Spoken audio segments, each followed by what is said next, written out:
रामविलास पासवान के राजनीति भाई बन जाए, उनको जो बनना बन जाए। ज़मीन जायदाद की बातें ना करें, क्योंकि कहीं गलती से उनके ऊपर जांच हो गई ज़मीन जायदाद की, बहुत मुश्किल में फंसे। क्या लगता है कि आप ही का जमीन? नमस्कार, पोस्ट बिहार देख रहे हैं आप और मैं हूं आपके साथ जोया अब्बास। चिराग पासवान और पशुपति पारस के बीच आए दिन विवाद देखने को मिलते हैं। लगातार दोनों के बीच बयानबाजी का दौर चलता ही रहता है।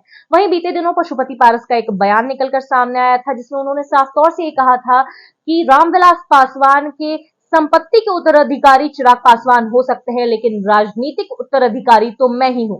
वहीं इस बयान पर अब चिराग पासवान की भी प्रतिक्रिया निकलकर सामने आई है। क्या कुछ कहा है चिराग पासवान ने, हम अपने सहयोगी विश्वजीत आनंद से जानेंगे। विश्वजीत।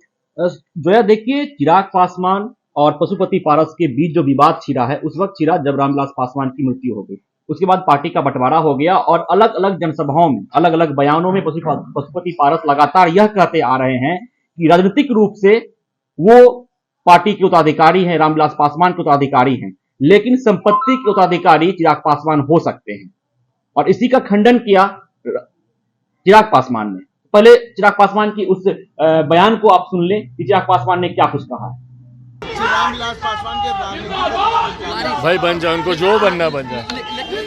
और ज़मीन जायदाद की बातें ना करें, क्योंकि कहीं गलती से उनके ऊपर जांच हो गई ज़मीन जायदाद की, बहुत मुश्किल में फंसे। क्या लगता है कि आप ही का जमीन? तो आपने सुना चिराग पासवान को। चिराग पासवान ने कहा कि संपत्ति जांच की बात तो करे ही नहीं पशुपति पारस। अगर संपत्ति जांच की बात आप करेंगे तो मुसीबत में फंस जाएंगे।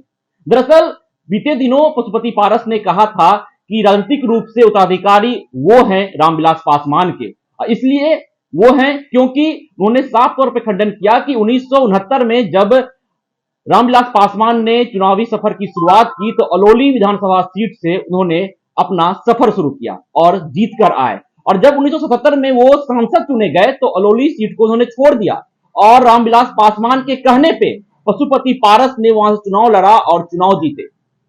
फिर 2019 में जब पारस लोकसभा गए तो उस वक्त भी रामविलास पासवान की अनुमति के साथ गए। रामविलास पासवान ने कहा कि पशुपति पारस आपको लोकसभा जाना है, इसीलिए वो लोकसभा गए। पशुपति पारस ने खंडन किया है कि मैं बिहार में खुश था, बिहार की राजनीति में खुश था, नीतीश कुमार की सरकार थी और उस सरकार में मैं मंत्री था और बहुत खुश था, लेकिन रामविलास पासवान के कहने के बाद हमने दिल्ली का रुख किया है। तो चुनावी तौर पे, राजनीतिक तौर पे मैं उत्तराधिकारी हूं रामविलास पासवान का। और संपत्ति की जहां तक बात की जाए तो संपत्ति की बात चिराग पासवान करे, उत्तराधिकारी चिराग पासवान खुद हूं। जो है जी विश्वजीत, तो अब आप चिराग पासवान के इस बयान को किस रूप में देखते हैं?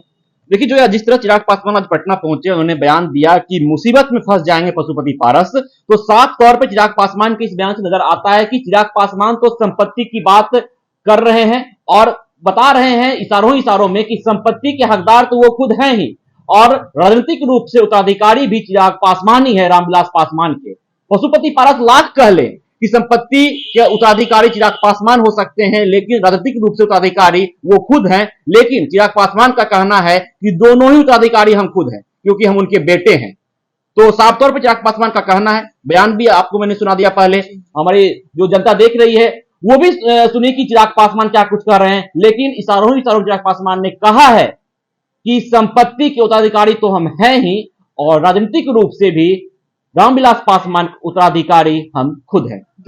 जी, तो निश्चित तौर पर पिछले दिनों जो पशुपति पारस का बयान निकलकर सामने आया था, जिसमें उन्होंने ये कहा था कि राजनीतिक उत्तराधिकारी तो वही है, तो वहीं अब चिराग पासवान की भी प्रतिक्रिया निकलकर सामने आई, जिसमें उन्होंने इशारों में ये बात साफ कर दी है कि राजनीतिक उत्तराधिकारी हो या फिर संपत्ति के उत्तराधिकारी, वो चिराग पासवान ही है। फिलहाल के लिए इस खबर में इतना ही। तमाम बड़ी खबरों के लिए बने रहे पोस्ट बिहार झारखंड के साथ। ये लो, मुंह मीठा करो। आज मैंने अपना जॉब छोड़ दिया, अब हम पूर्णिया वापस जाएंगे। जॉब छोड़ दिया है? मतलब ये घर कैसे चलेगा? हम करेंगे क्या? और माँ बाबूजी क्या बोलेंगे? इसलिए मैं एक और मिठाई का डब्बा लाया। अपने बिजनेस के लिए लोन अप्रूव हो गया। अरे लोन अप्रूव हो गया वो तो ठीक है, लेकिन पूर्णिया में हम रहेंगे कहाँ? अपना घर भी तो नहीं है वहां। इसलिए तो एक और मिठाई का डब्बा अलग से लाया हूं। हमने पूर्णिया में घर ले लिया है, पूर्णिया के ई होम्स पैनोरमा में। पूर्णिया में पैनोरमा ग्रुप लेकर आए हैं ई होम्स पैनोरमा। बड़ा घर, आलीशान जिंदगी और अत्याधुनिक सुविधाओं के संग। अरे अरे, अब क्यों मुंह मीठा करवा रही हो? क्योंकि हम घर वापसी जो कर रहे हैं। घर वापसी की खुशी पूर्णिया में ई होम्स पैनोरामा के संग। ई Homes Panorama, luxurious lifestyle redefined.